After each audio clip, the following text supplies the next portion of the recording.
क्रांती मशाल आणि आद्य शिक्षिका असणाऱ्या सावित्रीबाई फुलेंना मी मनपूर्वक अभिवादन करते. क्रांतिबा ज्योतिबा फुले, महामानव डॉक्टर बाबासाहेब आंबेडकर यांनाही मी मनपूर्वक अभिवादन करते. आणि ज्योती सावित्रीचा वारसा घेऊन इथे उपस्थित असलेले माझे मित्रमैत्रिणी, आपणा सर्वांना सप्रेम जय भीम, सप्रेम नमस्कार. त्यानंतर प्रथमतः मी आज आदर्श शिक्षक पुरस्कार ज्यांना मिळालेला आहे त्या दोन्ही शिक्षकांचं अभिनंदन करते.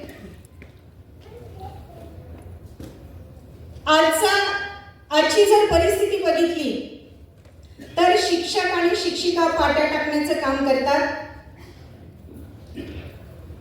आपल्याला पगार मिळतोय ना, बास झालं असा विचार करतात. सामाजिक परिस्थिती पण फार काही करावं त्यासाठी अनुकूल अशी नाहीये. आणि अशी पार्श्वभूमी असताना हे काही जे शिक्षक आहेत ते वाळवंटातल्या ओएसिस सारखे आहेत. ते विद्यार्थ्यांना परीक्षार्थी बनवत नाहीत, तर ते त्यांना ज्ञानार्थी बनवण्यासाठी प्रयत्न करतात, त्यांना कृतीप्रवण करतात.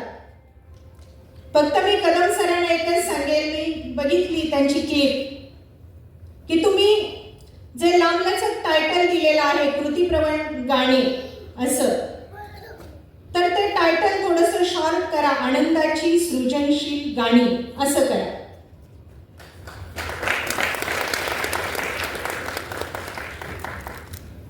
त्यानंतर इथे सेमचे पदाधिकारी, कार्यकर्ते आणि सदस्य उपस्थित आहेत. ऑफिसर सिद्धार्थ सर आहेत, त्यानंतर श्याम शिरसाट सर, सुमित माटे सर, नीलम शिरसाट मॅडम आहेत, मला वाटतं सोनसकर सर, रेमिल सर, आणि या कार्यक्रमाचे अध्यक्ष गजानन डोंगरे सर, आणि ज्यांचं लेखन मी वाचलेलं आहे असे लेखक योगीराज बागुल सर सुद्धा इथे उपस्थित आहेत. सर्वांना सप्रेम जय भीम. सेमचे पदाधिकारी असणारे श्याम शिरसाट सर, त्यांचा मला व्हॉट्सअप मेसेज आला आणि मला त्यांनी या कार्यक्रमाबद्दल सांगितलं. त्यांनी सांगितलं की आम्ही आदर्श शिक्षक पुरस्कार देतो आणि ही प्रश्नावली शिक्षक भरून देत असतात. मी ती प्रश्नावली वाचली आणि त्या प्रश्नांमध्ये मला वेगळेपण जाणवलं. नाहीतर तुम्हाला माहिती आहेच की पैसे देऊन वशिल्याने अनेक पुरस्कार मिळवले जातात, पण हा पुरस्कार मला वेगळा वाटला. शिक्षकांना जज कसं करायचं, त्यांची गुणवत्ता कशी जोखायची आणि विद्यार्थी केंद्रीय उपक्रम राबवून ते शिक्षक विद्यार्थ्यांपर्यंत कसे पोहोचतायत, संवेदनशील माणूस कसा तयार करतायत हे आपल्या लक्षात येतं. तुम्ही ती प्रश्नावली वाचली असेलच. आणि म्हणून मग मी म्हटलं, थोडा वेळ विचार केला, मी मिस्टरांबरोबर मुलीबरोबर चर्चा केली आणि म्हटलं आपण या कार्यक्रमाला जाऊया. आणि सरांनी सांगितलं की या कार्यक्रमाला खरं तर सेम बद्दल, ही जी सोशल एज्युकेशन मुवमेंट आहे त्याच्याबद्दल मला काहीच माहिती नव्हती, पण त्यांनी माझ्याबद्दल मग सोशल मीडियावर किंवा पेपरमध्ये वाचलं, वेगवेगळ्या टीव्ही चॅनेल्सवरती बातम्या आलेल्या होत्या. आणि मग एका वेगळ्या भूमिकेतून सरांनी मला सांगितलं की आम्ही तुम्हाला या कार्यक्रमासाठी बोलवत आहोत. मी यायचं कबूल केलं. श्याम सरांनी तुम्हाला थोडक्यात सांगितली पार्श्वभूमी, मी पण तुम्हाला म्हणजे तुमच्याशी संवाद साधणारच आहे की सांस्कृतिक दहशतवाद म्हणजे सांस्कृतिक दहशतवादाच्या विरोधात आणि अभिव्यक्ती स्वातंत्र्यासाठी एक मोठी लढाई लढून ती लढाई मी जिंकले. अर्थातच माझ्याबरोबर हा संघर्ष करत असताना माझे मित्र, सहचर आणि ते माझे मिस्टर पण आहेत, प्राध्यापक अजित गाडवे इथे उपस्थित आहेत आणि माझी कन्या सृजना, हे खंबीरपणे माझ्याबरोबर उभे होते आणि त्यामुळे मी हा लढा देऊ शकले.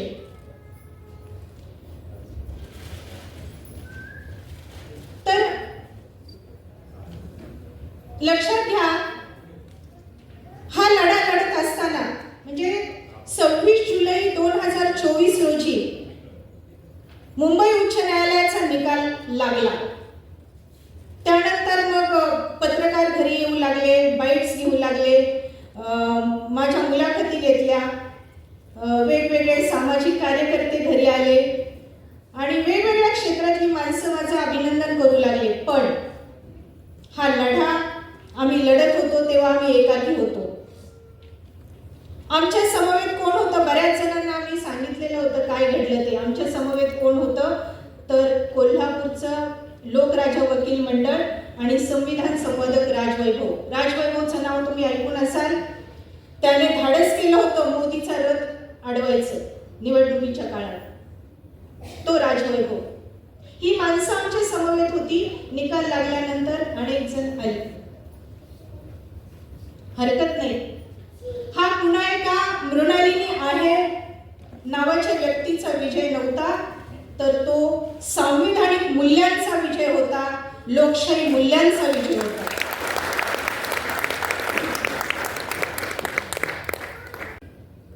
हायकोर्टात ही केस दाखल झाल्यानंतर आमचा विजय झाला, म्हणजे संविधानिक मूल्यांचा विजय झाला, लोकशाही मूल्यांचा विजय झाला.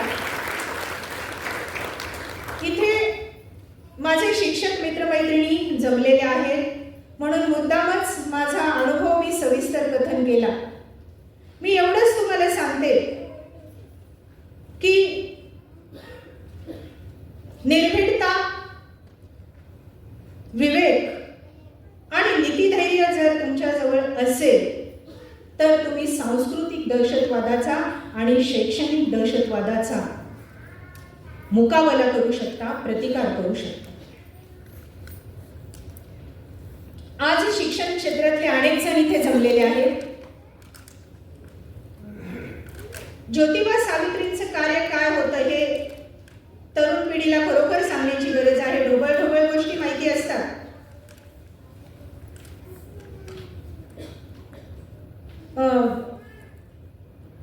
हरी नरके, लेखक आणि विचारवंत हरी नरके सर यांनी सांगितलेला हा किस्सा आहे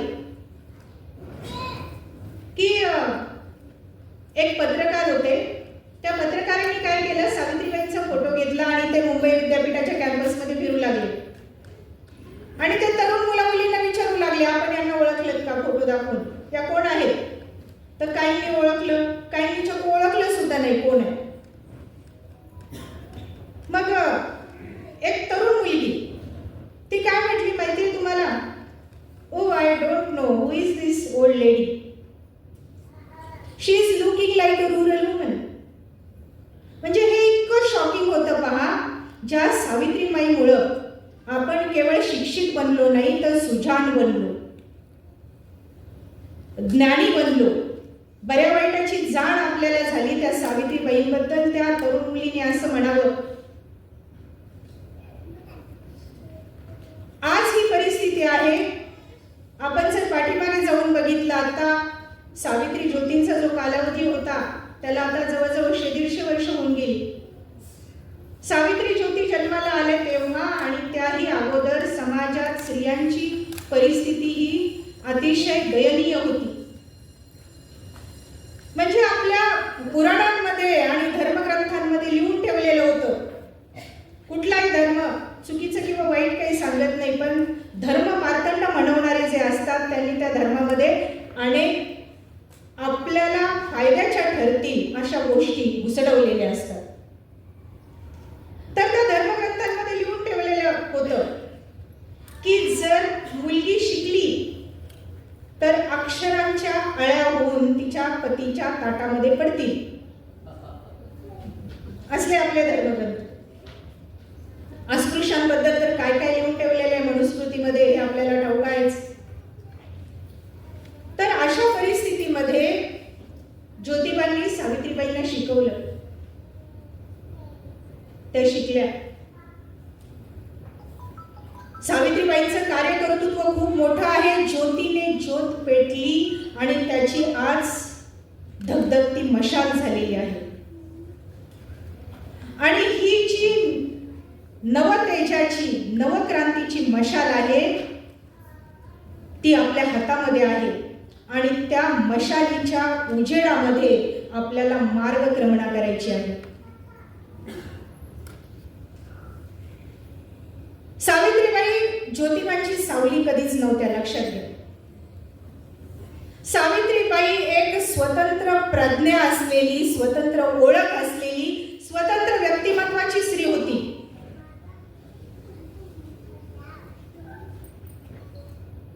सावित्रीबाईंचे 2 काव्यसंग्रह आहेत, काव्य फुले आणि 52 कशी सुबोध रत्नाकर. ते वाचल्यानंतर त्यांच्याची प्रतिभा लक्षात येते. आणि सगळ्यात मोठं क्रांतिकारक पाऊल जे आपल्याला माहिती असेल त्यांचं त्या काळामध्ये 150 वर्षांपूर्वी, की पुण्यासारख्या कर्मठ सनातनी शहरामध्ये त्यांनी सुतिकागृह चालू केलं.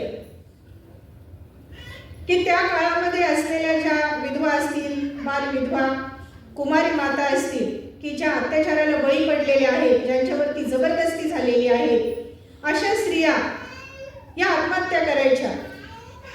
ज्योतिबांनी स्वतः एका स्त्रीला रोखलेलं आहे आणि तिचा मुलगा, तिला ते घेऊन आले आणि तिचा मुलगा स्वतःसाठी आणि सावित्रीसाठी तो दत्तक घेतलेला होता, यशवंत, हे आपल्याला माहिती आहे.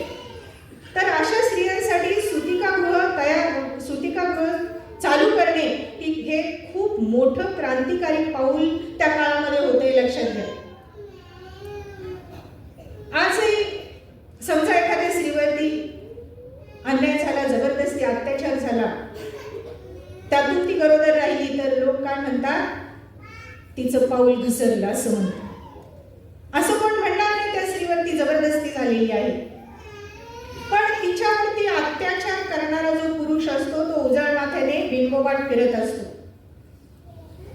ही अशी आपली समाज व्यवस्था आहे. एक 10 वर्षांपूर्वीची तुम्हाला आठवण सांगते की आम्ही भिडेवाडा बघण्यासाठी म्हणून पुण्यामध्ये गेलो. भिडेवाडा कुठे आम्हाला लवकर कोणी सांगितलं नाही. नंतर मग पुण्यामध्ये दगडूशेठ हलवाई गणपतीच्या समोर भिडेवाडा आहे. आम्ही गेलो, ते बघितल्यानंतर आम्हाला वाईट वाटलं. पडझड झालेल्या अवस्थेमध्ये ती वास्तू आहे, मोडकळीस आलेल्या अवस्थेमध्ये. वास्तविक पाहता ती वास्तू राष्ट्रीय स्मारक म्हणून जतन करायला हवी आणि तिथे चांगला एखादा प्रोजेक्ट सुरू करायला पाहिजे गव्हर्नमेंट, पण ते होत नाही. वाईट वाटलं ते बघितल्यानंतर. कुठे आहे तर दगडूशेठ हलवाई गणपतीच्या समोर आहे. आताच मॅडमनी सांगितलं की सावित्री ज्योतीने पहिली शाळा ही 1 जानेवारी 1848 रोजी त्याच भिडेवाड्यामध्ये चालू केलेली होती. आणि आज 1 जानेवारीला आजही तुम्ही बघितलं तर त्या गणपती मंदिराच्या समोर हजारो स्त्रिया 1 जानेवारीला नववर्षाच्या निमित्ताने बसतात आणि अथर्व शीर्षाचं पठण करतात. त्यांचं तोंड गणपतीकडे असतं आणि पाठ कुठे असते तर भिडेवाड्याकडे असते. म्हणजे आपलं आयुष्य हे अगदी नरकातून वर काढणारी जी सावित्रीबाई आहे त्याच्याबद्दलही या स्त्रियांना काही वाटत नाही. स्त्रियांच्या आयुष्याचा खरोखरच नरक होता. देव, धर्म, रूढी, परंपरा, व्रत, वैकल्य याच्यामध्ये तिला बांधून टाकलेलं होतं. डोंबिवलीच्याच प्राध्यापिका आशालता कांबळे आहेत, माझ्या मैत्रीण आहेत. तर त्यांच्या एका कवितेमध्ये म्हणतात, स्त्री दास्याची बेडी सजवणी, सोन साखळी तिला बनवणी, बंधनात हो टाकी आम्हा बंधनात हो टाकी. तर ही स्त्री दास्याची बेडी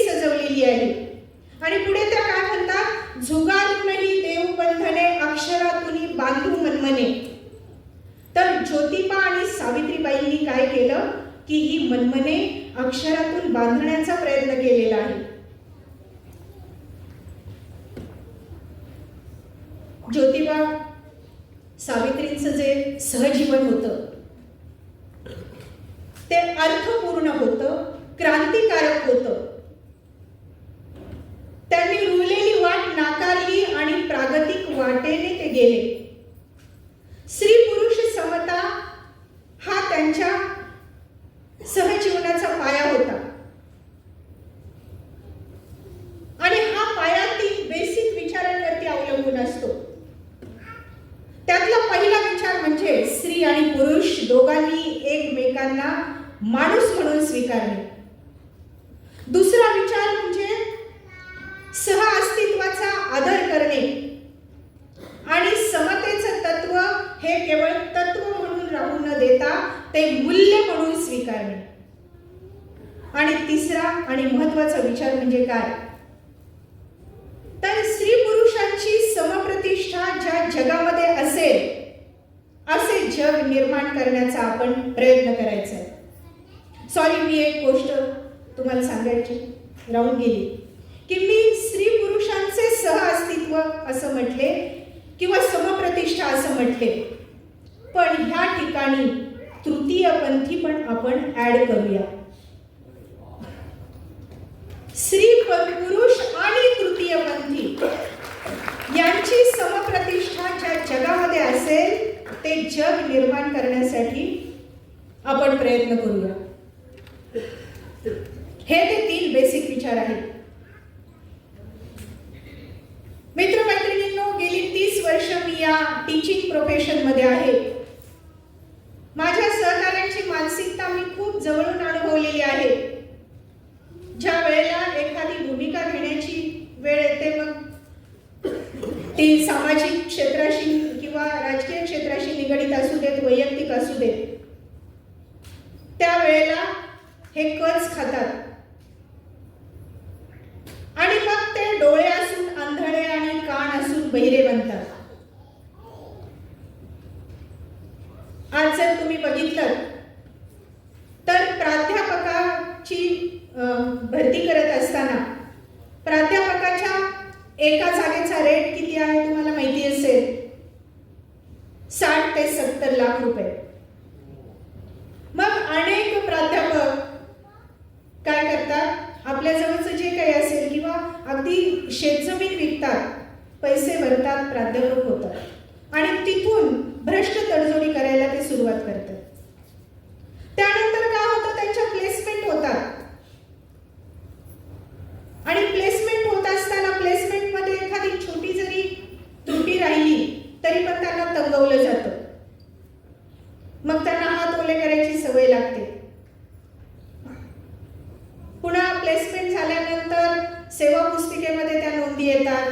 डी ऑफिसला पुन्हा असे अर्थपूर्ण भ्रष्ट व्यवहार त्यांना करावे लागतात आणि ती एक चेन असते छोट्या माशापासून मोठ्या माशापर्यंत. म्हणजे कशी की त्या कॉलेजमधले, शाळा कॉलेजमधले काही नॉन टीचिंग स्टाफ मधलेच काही जण डी ऑफिसमध्ये एजंट असतात. डी ऑफिसमध्ये पण काही लोक एजंट म्हणून काम करत असतात.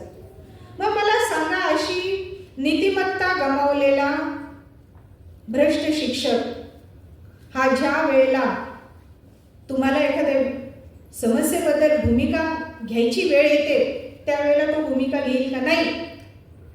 उलट अनेक भ्रष्ट तडजोडी हा शिक्षक किंवा शिक्षिका करायला लागतात. मग ते नॅकसाठी फेक रेकॉर्ड तयार करतात. मग ते काय करतात की प्राचार्यांची चमचेगिरी करतात. विद्यार्थ्याला विद्यार्थी आणि ज्ञानार्थी न बनवता परीक्षार्थी बनवतात. कोरोना नंतर तर वर्गामधली उपस्थिती खूप घटलेली आहे विद्यार्थ्यांची आणि मग परीक्षेच्या अगोदर महत्त्वाच्या प्रश्नांची देवाणघेवाण होते.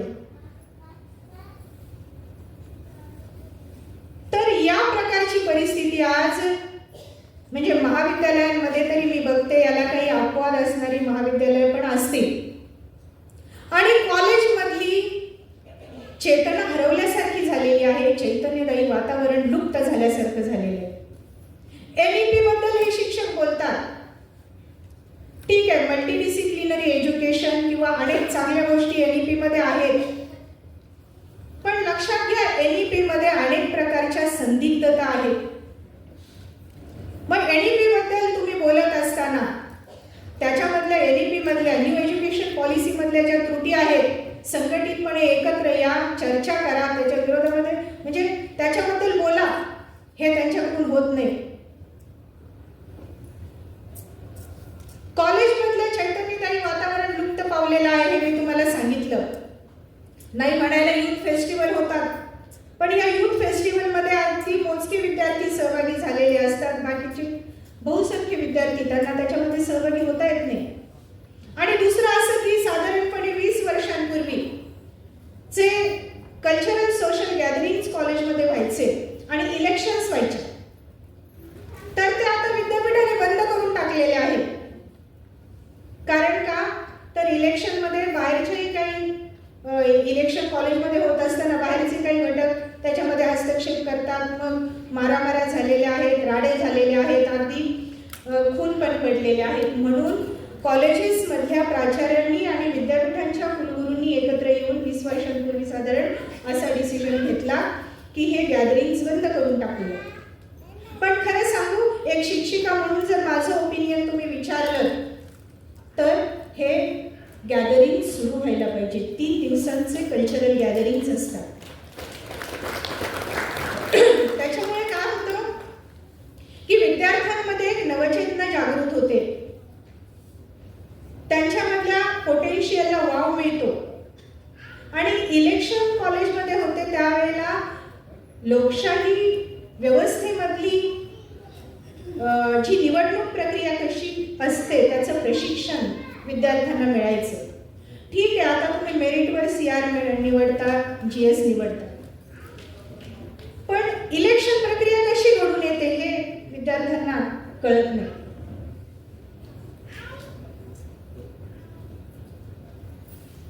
विद्यार्थ्यांना शिकवा, त्यांच्याशी संवाद साधा. जीवन कौशल्य किंवा कौशल्याधारित शिक्षण आपण त्यांना देतो, तर त्यांना जीवन मूल्य कळावीत यासाठी काही उपक्रम राबवा. आणि विद्यार्थ्यांना जीवनवादी बनवा. यापेक्षा शिक्षकाची खरी मिळकत दुसरी काय असणार आहे? आज अगदी लहान मुली आहेत पहा, म्हणजे बदलापूरमध्ये झालेलं प्रकरण असेल किंवा अलीकडेच राजगुरुनगरला पुण्याजवळ झालेले 8-9 वर्षांच्या मुलीवरती लैंगिक अत्याचार केले होते. ते कशातून होतं? वासनांधता असते, विकृतता असते. आणि दुसरं असं की एखादी बाई आपल्याला, म्हणजे त्या एका डॉक्टर मुलीवरती पण अत्याचार झाले. तिने काय केलं, एखादी बाई आपल्याला गैर गोष्टी करण्यापासून परावृत्त करते ना, ते पुरुष गंडाला सहन होत नाही. मग काय करायचं? तिच्यावरती शारीरिक जोर जबरदस्ती करायची. तर कायदे कानून आहेत, आपण मुलींना स्वसंरक्षणाचे धडे देतो, लेक्चर्स देतो, अनेक गोष्टी करतो, पण एक लक्षात घ्या की स्त्री पुरुष समतेचं मूल्य हे बालवयापासून रुजवणं खूप महत्त्वाचं मी मानते. आणि शिक्षक मित्रमैत्रिणींना माझी विनंती आहे की आपल्या शाळांमध्ये मुला मुलींमध्ये हे स्त्री पुरुष समतेचं मूल्य जाणीवपूर्वक रुजवा.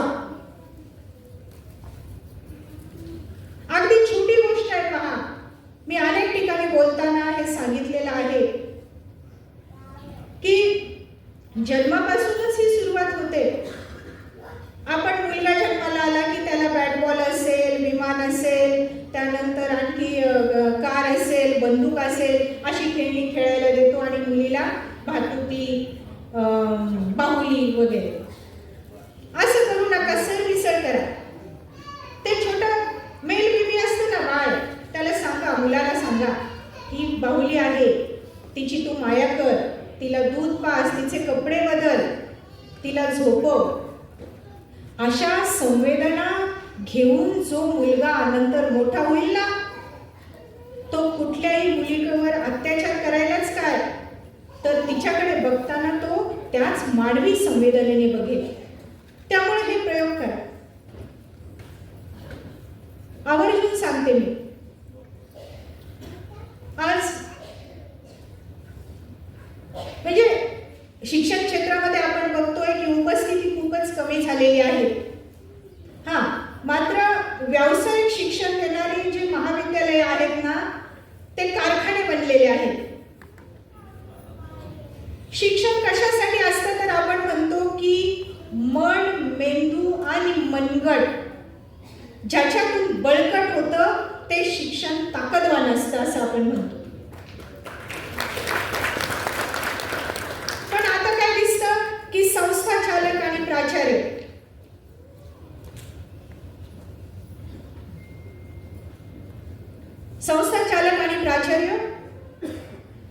ते त्यांची नजर असते ते डोनेशन किती मिळतं, फीस किती मिळते, आणि मग त्या शिक्षणामधला अर्थ हरवून जातो.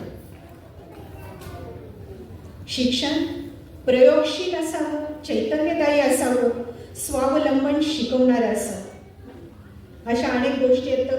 तरुणांच्या बाबतीत जर बोलायचं झालं तर दोन टोकं दिसत आहेत. एका टोकाला अत्यंत करिअरिस्ट असणारी तरुणाई आणि दुसऱ्या टोकाला धर्मोन्मादी तरुणांच्या झुंडी. आणि मध्ये कोण असतं तर अनेक प्रकारच्या ॲडजस्टमेंट करत कसे दिवस ढकलणारे, ॲडजस्टमेंट करणारे असे तरुण असतात. कशी डिग्री पदरात पाडून घ्यायची, कुठली तरी नोकरी तिथे चिकटायचं, आणि जर बेरोजगार असेल तर तो किंवा ती म्हणजे व्यसनांच्या अधीन होतो. तर अनेक समस्या अशा आहेत. आजही म्हणजे अंगणवाडी शिक्षिका असतील किंवा प्राथमिक शिक्षक, माध्यमिक, उच्च माध्यमिक, त्यानंतर महाविद्यालयीन स्तरावरच्या शिक्षकांच्या वेगवेगळ्या समस्या आहेत. आजही शिक्षकांची म्हणजे कायमस्वरूपी अनुदानित तत्वावरची भरती आजही बंद आहे. CHB तासिका तत्वावर काम करणारे कंत्राटी शिक्षक जे आहेत त्यांची अवस्था वेळ बिगारापेक्षा वाईट आहे. त्यानंतर प्राथमिक शिक्षकांना तर अनेक अशैक्षणिक कामाला म्हणजे त्यांना गुंतवलं जातं. मग बेरोजगार तरुण तरुणी आहेत ना, त्यांना तुम्ही कामं का नाही सांगत? अनेक प्रकारचे GR शासन काढतं आणि त्या GRच्या पूर्तता करा म्हणून आदेश काढतं शाळा कॉलेजेसना. इतके GR कशासाठी पाहिजे ते याबद्दल बोला मित्रमैत्रिणींनो. मग त्याचा फियास्को होतो निशाणी डावा अंगठासारखा.